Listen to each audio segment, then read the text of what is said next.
길갈의 진침에라는 말씀의 제목으로 말씀을 나누도록 하겠습니다. 지금 여호수아와 이스라엘 백성들은 지금 요단을 건너서 길갈에 진을 쳤습니다. 길갈은 이스라엘 백성에게 굉장히 중요한 장소입니다. 먼저는 요단을 건너서 팔레스타인 지역, 가나안 지역에 처음 진을 친 장소이기도 하지만 사사시대부터 또 초기 왕국까지 정치적으로, 군사적으로, 종교적 중심적으로 중요한 역할을 했던 곳이 바로 길갈입니다. 길갈에 진을 쳤다 하는 것은 이제 광야에서 진을 쳤던 것처럼 진의 형태가 그랬다는 것이죠. 그러니까 성막을 중심으로 성막 주변에 제사장과 레위 지파가 있고 또 12지파가 3지파씩 감싸면서 진을 쳤을 것입니다. 성막과 곧 이제 언약궤가 중심이 된 하나님 나라의 작은 모형을 이루면서 처음 가나안 지역의 땅을 밟으면서 길갈이라는 곳에 진을 치게 된 것입니다. 이스라엘 백성에게는 굉장히 감격적인 순간이죠. 그러니까 40년 동안 광야에서 방황하다가 이제 드디어 이제 가나안 땅을 밟게 된 것입니다. 근데 가나안 땅 그 길갈에 도착하자마자 이스라엘 백성들이 해야 될 것이 있었습니다. 길갈이라는 이름 뜻이 있는데 길갈이라는 이름 뜻은 히브리어 갈랄, 그러니까 굴리다라는 뜻의 갈랄이라는 단어에서 나왔는데요. 애굽의 수치를 굴러가게 하였다라는 의미를 갖고 있습니다. 여호수아 5장 9절 다 함께 읽겠습니다. 시작. 여호와께서 여호수아에게 이르시되 내가 오늘 애굽의 수치를 너희에게서 그곳 이름을 오늘까지 길갈이라 하느니라. 아멘. 이 의미는 어떤 의미냐면 이스라엘 백성들이 자신들 노예처럼, 그러니까 노예로 부리고 조롱하던 애굽의 말과 행동을 통해 느낀 모욕감, 수치감, 그러한 삶을 벗어나서 이제는 하나님의 영광의 자리에 서게 된 것입니다. 길갈이라는 뜻은 다시 말해서 애굽의 수치에서 벗어나 가나안 땅에 도착하면서 하나님의 영광스러운 백성으로 새롭게 출발하게 되었다라는 의미를 갖고 있는 것이죠. 이스라엘 백성들은 이제 노예 출신이었습니다. 노예에서 벗어나 하나님께서 구원하셨습니다. 홍해를 건너게 하시고 비록 긴 시간이었지만 40년 동안 광야 생활을 하면서 이스라엘 백성들을 낮에는 구름 기둥, 밤에는 불 기둥으로 인도하셨고 또 필요하면 양식을 주셨습니다. 만나와 같은 양식을 주셨죠. 그러니까 이렇게 하나님께서 이제 인도하셨던 또 하나님의 손길이 닿았던 그런 민족은 없었습니다. 그러니까 하나님은 광야에서도 하나님의 나라를 구축하셨고 하나님은 출애굽 그 상황 가운데서도 하나님은 늘 함께 하셨습니다. 그러니까 지금 길갈에 섰습니다. 길갈에 서서 이 길갈이라는 이름 뜻 자체가 애굽의 수치에서 벗어나겠다, 굴러가겠다라는 뜻. 이제는 가나안 땅에 밟으면서 이제는 새로운 삶이 시작되었다라는 의미가 됩니다. 그래서 이스라엘 백성들은 더 이상 애굽에 얽매여서는 안 됩니다. 진짜 하나님의 백성으로서 하나님께서 허락하신 땅을 차지해야 할 사명이 있습니다. 우리도 마찬가지죠. 예수 그리스도를 믿음으로 우리도 하나님의 자녀가 된 권세를 얻은 줄 믿습니다. 죄된 모습을 벗어버리고 새로운 삶을 살아야 합니다. 하나님의 자녀로서의 삶을 살아야 되는 것이죠. 예수 그리스도의 보혈은 이전에 죄 가운데 살았던 우리의 모든 수치를 벗겨내는 능력이 있습니다. 우리는 예수 그리스도의 보혈로 새롭게 된 줄 믿습니다. 그러니까 애굽의 수치를 벗어난 이스라엘 백성들이 길갈에서 어떠한 일을 해야 되는가 3가지를 나누도록 하겠습니다. 첫 번째는 12돌을 세웠습니다. 여호수아 4장 20절에서 24절 제가 앉아 읽고 여러분들 앉아 읽고 돌아가면서 읽겠습니다. 여호수아가 요단에서 가져온 그 12돌을 길갈에 세우고 후일에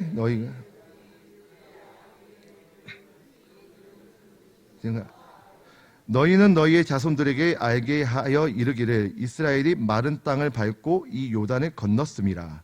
너희의 하나님 여호와께서 나는 아르게 하사 너희를 건너게 하신 것이 너희의 하나님 여호와께서 홍해를 발리시고 우리를 건너게 하심과 같았나니. 다 함께 읽겠습니다. 이는 땅의 모든 백성이 여호와의 손이 강하신 것을 알게 하며 너희가 너희의 하나님 여호와를 항상 경외하게 하려 하심이 하라. 아멘. 12도를 세웠습니다. 12도의 의미는 무엇일까요? 언약 백성, 이스라엘 백성들을 의미합니다. 12지파를 의미하죠. 12지파가 하나님의 언약 백성, 이스라엘 백성, 하나님의 초자연적인 일을 경험했습니다. 그것이 무엇일까요? 홍해를 마르게 하신 것 같이 요단을 마르게 해서 요단을 건너게 하신 것입니다. 이 경험을 기념하는 것이죠. 기억해야 하는 것입니다.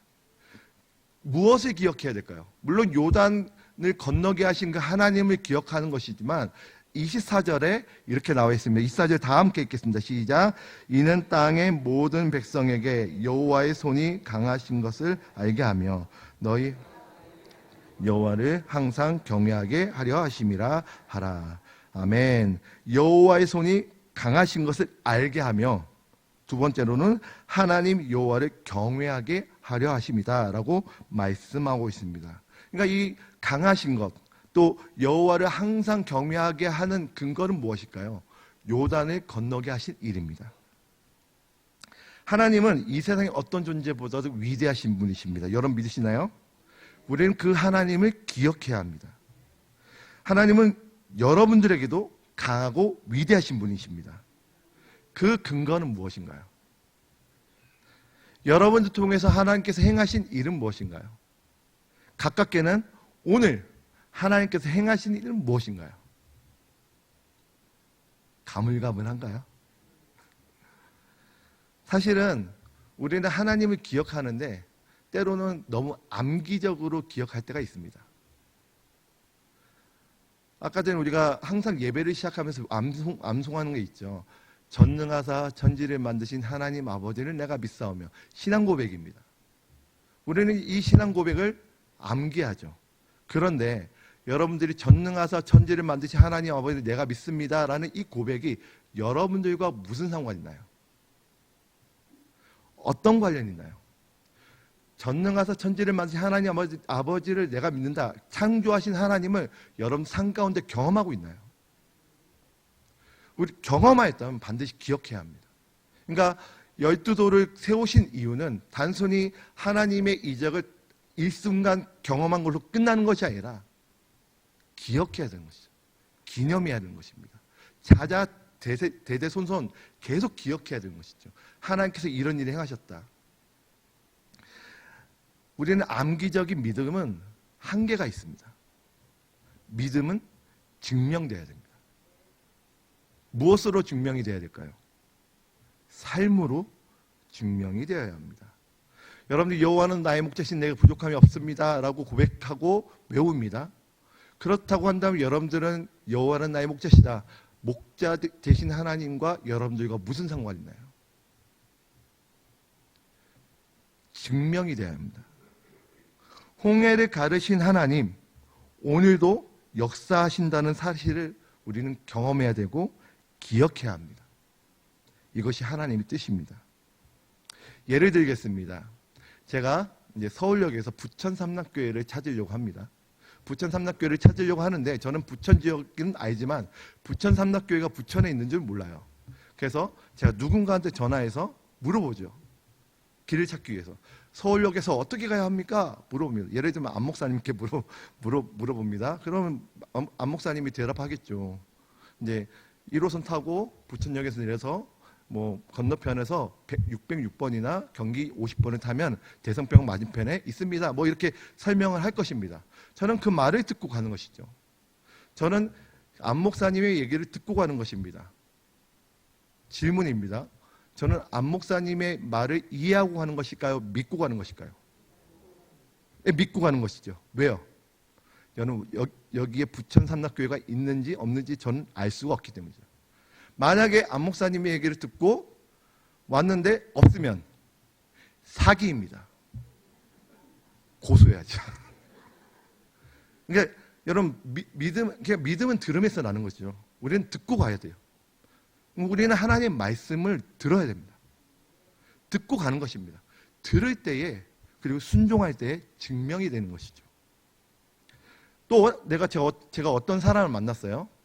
어떤 사람을 만났는데 막 이런저런 일상 대화하다가 부천 지역에 대해서 이야기하다가 교회에 대한 이야기하다가 부천 삼락교회에 대해서 이야기했습니다.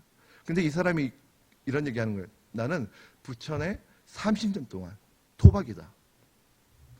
부천에 구멍가게가 몇 개 있는지는 다 알고 그리고 교회가 몇 개 있는지 다 안다. 구석구석 다 안다. 근데 내가 아는데 부천 삼락교회는 부천에 없다. 저는 이 이야기를 듣고 믿음이 흔들릴까요? 흔들리지 않을까요? 흔들리지 않아요. 흔들려요? 흔들리지 않아요? 흔들리지 않죠. 왜냐하면 저 와봤잖아요. 봤잖아요. 부천에 삼락교회가 있는 건 봤잖아요. 절대 흔들리지 않습니다. 증명된 믿음 절대 흔들리지 않습니다. 내가 경험한 믿음 절대 흔들리지 않죠.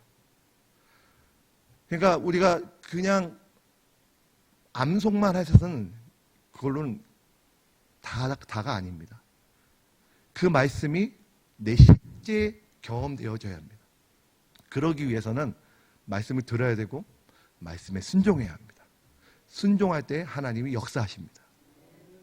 우리는 증명된 믿음을 살아야 되죠. 그러니까 지금 이스라엘 백성들은 요단을 건넜습니다. 신기한 경험을 했죠. 근데 사실 이 요단을 건넌 이스라엘 백성들은요, 출애굽 1세대가 아니고 2세대입니다. 홍해 사건을 어떻게 보면 많이 경험을 못했죠. 부모로부터 들었을 것입니다. 홍해가 이렇게 갈라졌다. 들었겠죠. 들은 것으로 끝나지 않습니다. 내가 직접 그 하나님을 경험해야 되죠. 그래서 경험했습니다. 요단이 홍해를 마른 것 같이 건너게 된 거예요. 정말 실제하시는 하나님을 경험한 것이죠. 그 믿음은 절대 흔들릴 수가 없습니다. 그래서 하나님은 기념하고 기억하라고 말씀하고 있는 것입니다. 다시 한번 말씀드립니다. 믿음은 증명돼야 합니다. 하나님 말씀 듣는 것 그 자체가 어떻게 보면 우리에게 믿음을 요구하죠. 우리는 말씀을 많이 듣습니다. 새벽에도 듣고 수요일에도 듣고 금요일도 듣습니다. 많이 듣죠. 그 말씀 중에 여러분들 얼마나 많은 말씀들을 가지고 순종하며 살고 있나요? 얼마나 믿음을 증명해내고 살고 있나요? 혹시 여러분들 가운데 혹시 믿음이 흔들리고 있는 분이 있나요? 증명되지 않았기 때문에 어떻게 보면 흔들린 것일 수 있습니다. 그러니까 우리가 들은 말씀 그대로 순종했을 때 하나님은 역사하시고 그 하나님이 실제하신 하나님, 우리의 삶 가운데 역사하신 하나님, 바로 우리의 하나님인 줄 믿습니다. 그래서 여러분들에게도 행하신 그 하나님의 일을 증명함으로 흔들리지 않는 믿음을 소유하시길 축복합니다. 하나님이 여러분들 통해서 행하실 줄 믿습니다. 행하신 일을 경험하고 기억하는 여러분들의 삶이 되길 축복합니다. 애굽의 수치를 벗어난 이스라엘 사람들이 길갈에서 행해야 될 두 번째는 할례를 행해야 합니다.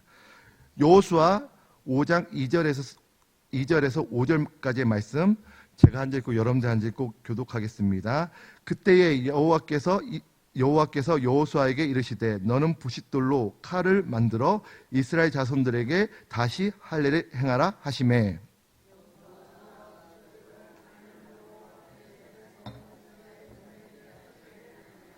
여호수아가 할례를 시행한 까닭은 이것이니 애굽에서 나온 모든 백성 중 남자 곧 모든 군사는 애굽에서 나온 후 광야 길에서 죽었는데 그 나온 백성 다 할례를 받았으나 다만 애굽에서 나온 후에 광야 길에서 난 자는 할례를 받지 못하였습니다. 아멘. 할례는 어떤 의미일까요? 물론 신약에서 사도 바울은 할례에 대해서 좀 이제 안 좋게 이야기하지만 구약에서는 굉장히 중요합니다. 왜냐하면 언약 백성의 상징이기 때문이죠. 할례는 태어난 지 8일째 되는 날 남자에게 행해야 되는 언약식과 같습니다. 하나님의 백성, 언약 백성의 일원이 됐다라는 종교 의식이죠. 문제는 출애굽 1세대는 할례를 했습니다. 근데 출애굽 1세대는 광야에서 다 죽었습니다. 출애굽 2세대는 할례를 못했다라는 말씀입니다. 그래서 길갈에 서서 행해야 되는 것이 뭐냐면 할례입니다. 할례를 행하는 이유가 무엇일까요? 그러니까 가나안을 차지하고 가나안을 정복하는 일은 하나님께서 주신 사명입니다. 그 사명을 행하는 것은 단순히 이제 이스라엘 백성들에게 물질적인 안정을 추구하기 위해서 아니면 뭔가 정착하기 위해서 땅을 그냥 주기 위해서 그냥 축복하기 위해서 주신 것이 아닙니다. 하나님은 이스라엘 백성들에게 사명을 주신 것입니다. 정복해야 합니다. 제가 전에 말씀드렸던 것처럼 진멸해야 되는 것입니다. 그러니까 죄악이 가득한 세상 가운데 진멸의 도구로 이스라엘 백성들을 사용하신 것입니다. 그러니까 그 진멸이라는 그 사명을 감당하기 전에 할례를 행해야 되는 것입니다. 그것은 뭐냐면 하나님 말씀에 의한 성취이고 하나님의 전쟁으로서 하나님의 백성의 신분으로 나서는 전쟁임을 알리기 위한 것입니다. 할례를 통해 하나님과의 올바른 관계를 확인하고 성결하기 위해 할례를 행했던 것입니다. 구약 백성에게는 할례는 굉장히 기본적인 의식입니다. 물론 이 사람들이 하나님의 백성을 믿고 하나님을 믿고 그냥 믿음으로 나아가도 그렇게 해도 되겠죠. 하나님 역사하실 것입니다. 그러나 하나님 그렇게 하길 원치 않습니다. 할례를 받길 원하시죠. 이것은 의식적으로 적진 여리고 앞에서 하나님의 백성임을 드러내는 것입니다. 하나님에겐 이건 너무 중요한 것이죠. 포피가 베어서서 남자가 지금 고통스러운 그 상황에서 만약 적군이 쳐들어오면 굉장히 위험한 상황입니다. 그럼에도 불구하고 하나님은 할례를 행해라 말씀하고 있는 것입니다. 믿음을 요구하시는 것이죠. 침략의 위험 속에서도 하나님의 백성임을 적군 앞에서 드러내길 원하셨던 것입니다. 우리로 따지면 세례와 같습니다. 세례는 어떤 것일까요? 하나님의 자녀됨, 하나님의 성도됨, 하나님과 사랑 앞에서 선포하는 의식입니다.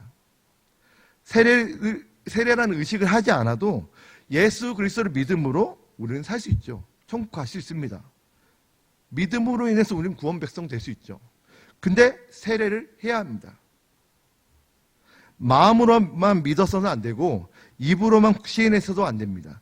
하나님과 사랑 앞에서 세례를 행함으로 하나님 백성임을 선포하고 그렇게 살도록 살겠습니다라는 다짐을 하는 것입니다. 저는 사람들한테 이 세례가 무엇인가, 세례가 의미가 무엇인가라고 얘기했을 때 저는 결혼의 의미를 갖습니다. 여러분들 남자와 여자가 연애를 해요. 연애를 합니다. 근데 이 남자가 바람을 펴요. 법적으로 문제가 될까요? 문제 되나요? 안 되나요? 문제 안 되죠. 왜냐하면 법적인 어떤 그런 절차를 밟지는 않았으니까. 근데 이제 이 남자가 이 여자에 대해서 확신을 얻습니다. 그럼 뭐 할까요? 프로포즈 합니다. 프로포즈 몰라요? 프로포즈 합니다. 고백을 하는 거죠. 내가 너밖에 없다. 같이 살자. 고백하는 것이죠. 마찬가지입니다. 하나님이 하나님됨을 발견하게 되고 확신을 얻게 되면 우리는 신앙 고백을 하죠. 하나님 앞에. 그리고 결혼식을 합니다. 세례는 하나님과 우리와 결혼식과 같습니다. 결혼 안 하고 살 수 있겠죠. 동거하는 것이죠. 그러나 비정상적인 것입니다. 결혼식은 반드시 해야 합니다.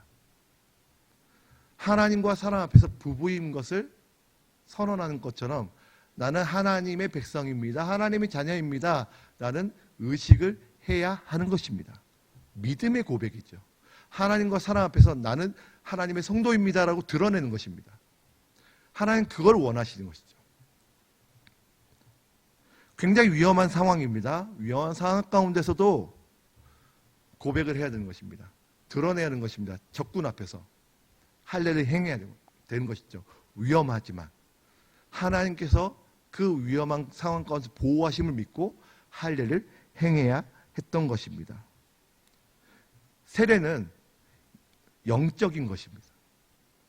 영적인 적대 세력에게도 선언하는 것입니다. 나는 하나님께 속한 백성이다. 너희들은 아무 상관이 없다. 나는 하나님의 백성이기 때문에 너희들은 나랑 상관없게 떠나갈지어다. 이런 선언을 하는 것이 바로 세례인 줄 믿습니다. 우리는 하나님께 속한 존재인 줄 믿습니다. 하나님께 속했습니다. 하나님 백성입니다. 우리는 하나님 백성으로 살아가야 합니다. 하나님이 원하시는 것이죠. 여러분들은 다 세례 받으셨죠? 세례 받은 사람으로서 의무가 있습니다. 그것은 바로 복음을 부끄러워하지 않는 것입니다. 내가 어떤 사람과 결혼을 했는데 이 사람에 대해서 부끄러워한다면 그것만큼 정말 창피한 일은 없습니다. 내가 예수를 믿는데 예수님에 대해서 부끄러워한다. 하늘나라 가면 예수님도 여러분들 부끄러워할 것입니다. 그러나 세상에 살아갈 때 당당하게 부끄러워하지 않고 살아간다면 하나님 자랑스러워 하실 것입니다. 성경에 이런 말씀이 있습니다. 로마서 1장 16절 17절 다 함께 읽겠습니다. 시작. 내가 복음을 부끄러워하지 아니하노니 이 복음은 모든 믿는 자에게 구원을 주시는 하나님의 능력이 됨이라. 먼저는 유대인에게요 그리고 헬라인에게로다. 복음에는 하나님의 의가 나타나서 믿음으로 믿음에 이르게 하다니 기록된 바 오직 의인은 믿음으로 말미암아 살리라 함과 같으니라. 아멘. 복음은 자랑스러워하는 것이죠. 복음은 자랑해야 합니다. 내가 예수 그리스도를 믿고 하나님의 살아계심을 증명해내며 하나님이 얼마나 좋으신 분인지를 자랑하는 것입니다. 마치 신랑을 자랑하는 것처럼 내 남편 너무 좋아. 그래 본 적이 없는 표정인데요. 내 아내가 너무 좋아. 너무 사랑스러워. 하나님을 그렇게 자랑하는 것입니다. 그것이 바로 복음입니다. 하나님의 살아계심을 실제 하시는 하나님을 고백하고 나누는 것, 이것이 하나님이 원하시는 것입니다. 이렇게 할 때에 절대 죄가 틈을 타지 않을 것입니다. 왜냐하면 이렇게 고백함으로써 하나님과 사람이 듣습니다. 적대 세력, 영적인 적대 세력도 듣습니다. 그 고백으로 말미암아 하나님은 우리를 보호하십니다. 우리는 하나님께 속한 백성으로서 그렇게 살아야 합니다. 복음이 되는 삶, 저와 여러분들이 그렇게 살아내길 축복합니다. 애굽의 수치를 벗어난 이스라엘이 길갈에서 행해야 될 일, 세 번째는 유월절을 행하는 것입니다. 길갈에 도착한 시기가 언젠가요? 이 첫째 달 10일입니다. 종교력으로 첫째 달 10일이고 민간적으로는 7월 10일입니다. 여호수아 4장 19절 다 함께 읽겠습니다. 시작. 첫째 달 10일에 백성이 요단에서 올라와 여리고 동쪽 경계 길갈에 진침해. 이 날은 유월절 어린 양을 예비하는 날입니다. 그러면서 유월절은 종교력으로 1월 14일에 지내게 됩니다. 여호수아 5장 10절에서 11절 다 함께 읽겠습니다. 시작. 또 이스라엘 자손들이 길갈에 진쳤고 그 달 14일에 유월절을 지켰으니 소산물을 먹되 그날에 무교병과 볶은 곡식을 먹었더라. 아멘. 사실 할례는 유월절 전에 행하기 위한 의식이었습니다. 할례를 이제 행한 것을 봤을 때 원래는 할례를 행한 사람들이 유월절 예식을 참여할 수 있는데 유월절 또한 이제 출애굽 1세대는 경험했지만 출애굽 2세대는 38년 동안 유월절을 행하지 않은 것으로 보입니다. 약속의 땅 가나안 땅에 할례를 행하고 유월절을 행하는 것은 굉장히 감격적인 일입니다. 유월절은 애굽 노예 생활에서 해방된 사실을 기념하는 날입니다. 페사흐, 음역한 것으로 페사흐라는 힐라어로 넘어가다라는 의미를 갖고 있습니다. 10가지 재앙 중에 장자의 죽음, 어린 양의 피로 말미암아 죽음의 사자가 넘어가서 구원받았다는 데서 유래한 단어입니다. 유월절은 애굽의 수치를 벗어나는데 굉장히 중요한 절기입니다. 유월절 자체가 출애굽으로 구원받았다는 사실을 기억하는 절기이기 때문입니다. 유월절은 하나님께서 어떻게 구원하셨는지 알게 하는 절기입니다.